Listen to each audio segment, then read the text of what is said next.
Campaign में मसरूफ हैं आप, दावे आप भी कर रहे हैं कि कराची में इस दफ़ा बहुत बड़ा शेयर पाकिस्तान पीपल्स पार्टी जीतेगी, मगर एमक्यूएम कह रही है कि 2018 में हमारा मैंडेट पीटीआई को दिलवाया गया था, वो मैंडेट हम वापस लेंगे। पीपल्स पार्टी जो है इस सब में कोशिशें ज़रूर कर रही है, अल्ताफ हुसैन साहब को इंगेज करके बायकॉट भी करा रही है, पैसों की कोई डील जरदारी साहब ने उनसे की है ताकि लोग वोटर सपोर्टर ना निकलें, मगर मिलना पीपल्स पार्टी को कुछ नहीं है। शायद ये तो हर जमात का हक है कि वो क्लेम करे, दावे करे, एमक्यूएम भी करे, इसमें कोई हर्ज नहीं है। लेकिन आपको पिछले 3, 4, 5 सालों का कराची शहर का जो एक ट्रैक रिकॉर्ड है उसको चेक करना पड़ेगा। कैंटोनमेंट बोर्ड के इलेक्शंस हों, बल्दियाती इलेक्शंस हों, ज़िमनी इलेक्शंस हों, पीपल्स पार्टी ने काफ़ी इंप्रूव किया है। जबकि दूसरी तरफ अगर एमक्यूएम की कारकर्दगी देखें तो कैंटोनमेंट बोर्ड्स के इलेक्शन में भी बुरी रही, लोकल गवर्नमेंट में वो खौफ के मारे भाग गए। जो बाई इलेक्शंस हुए जहाँ से एमक्यूएम ने 70,000 वोट लिए, वहाँ से वो 10,000 पे आ गए। तो ये सूरत हाल है। एमक्यूएम दावे भले करती रहे, लेकिन मुझे नहीं लगता कि एमक्यूएम की कोई ऐसी पोजीशन है कि वो 18 वाला मैंडेट जो कहते हैं वो ले सकेंगे। और पीपल्स पार्टी को यकीनन एडवांटेज है शहर के अंदर के बल्दियाती नुमाइंदे हमारे बहुत बड़ी तादाद में हैं, और वो इस बात को साबित करता है कि कराची के लोगों का एतमाद हम पे बढ़ा है। और इंशाल्लाह ताला कराची में इस मरतबा Pakistan Peoples Party single largest party के तौर पे सामने आएगी। मतलब मगर कराची के लोगों का एतमाद कोई माजी की परफॉर्मेंस पे तो बढ़ेगा नहीं, फ्यूचर के प्रॉमिस पे बढ़ेगा। तो क्या ऐसा प्रॉमिस आप कर रहे हैं कि जी इस दफ़ा हम कराची का ऐसा नक्शा बदल देंगे अगर हुकूमत में आ गए तो कराची वाले हमें वोट दें?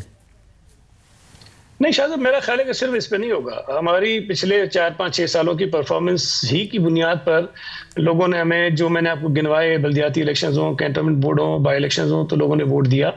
और जब हमने परफॉर्म किया है, इसी बुनियाद पर हम पुरुमीद हैं कि लोग मजीद हमें वोट देंगे, उसमें भी प्रॉमिस था ना कि ताकि आपका मेयर ये ना कहता रहे कि जी मेरे पास इख्तियारात नहीं है, पीपल्स पार्टी की हुकूमत होगी, पीपल्स पार्टी का ही मेयर होगा तो कराची को डिलीवर करेंगे, उसमें भी फ्यूचर का प्रॉमिस था। इस दफ़ा सिंध गवर्नमेंट अगर आपको मिलती है और वफाक में ज़ाहिर भुट्टो ज़ाहिर साहब वज़ीर आज़म बनना चाहते हैं, तो क्या प्रॉमिस है कि कराची के लोग आपको वोट दें, और क्या टारगेट क्या है आपका कि कितनी सीटें आपको मिलेगी कराची से?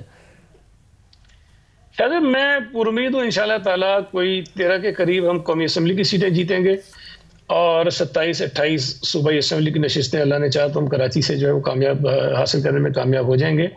जहाँ तक प्रॉमिस की बात है तो कराची का इंफ्रास्ट्रक्चर जो है हमने काफ़ी पिछले कुछ सालों में बेहतर किया है और उसको हम इम्प्रूव करेंगे।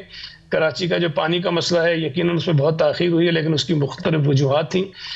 वो इस दफ़ा उम्मीद है कि हम मुकम्मल करने में कामयाब हो जाएंगे।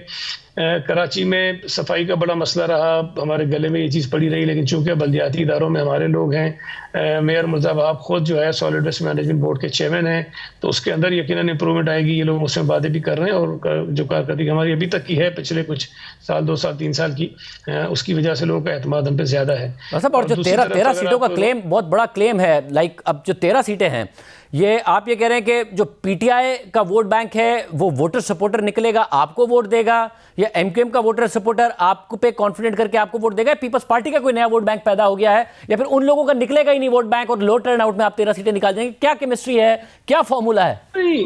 शाहजेब देखें, जब पाकिस्तान पीपल्स पार्टी ने शहर में ग्रो किया तो डेफिनेटली बहुत सारे ऐसे वोटर जो माजी में और जमातों को वोट देते थे, उन्होंने पीपल्स पार्टी को वोट किया। और ये भी बात आपके इल्म में है कि तमाम ही जमातों के बहुत सारे अहम अफराद ने भी पाकिस्तान पीपल्स पार्टी में शमूलियत इख्तियार की है, और आज भी रोज़ाना की बुनियाद पर लोकल लेवल पर बहुत सारे जो ग्राउंड वर्कर्स होते हैं, जो मेहनत करते हैं, जिनकी वजह से वोट पड़ता है, वो पीपल्स पार्टी में जो है वो शामिल हो रहे हैं। और दूसरी मैं समझता हूँ कि पीपल्स पार्टी की मजबूती की सबसे बड़ी अलामत ये है कि यहाँ जितने हमारे मुखालिफ हैं वो तमाम के तमाम इकट्ठे हो गए हैं, और उन्हें यकीन है कि अगर हम अलग लड़ेंगे तो पीपल्स पार्टी को हरा नहीं सकेंगे। मेरे सामने भी एक उम्मीदवार था, अजीब मजाक है कि ऊपर एमएनए का कैंडिडेट भी है, एमक्यूएम का भी कैंडिडेट एमएनए पे है, नून का भी है, जमात इस्लामी का भी है, लेकिन नीचे किसी ने नहीं रखा, और वो कोशिश कर रहे हैं कि पीपल्स पार्टी को मिल के हराएं। तो ये हमारी कामयाबी है, हमारी मजबूती है, जो इस बात को साबित करती है कि हमारे मुखालिफिन जो हैं अपने आप को कमज़ोर महसूस कर रहे हैं।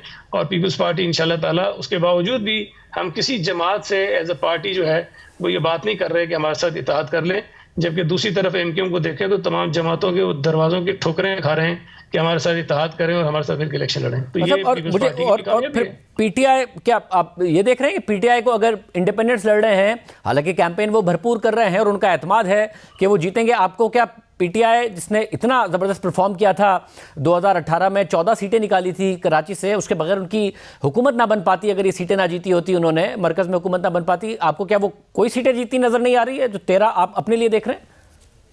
देखिए शाहजेब, 18 की जो सिचुएशन थी ना, उसको तो आप भी जानते हैं, मैं भी जानता हूं, तो मैं नहीं समझता कि वो एक्चुअल कराची की रिप्रेजेंटेशन थी।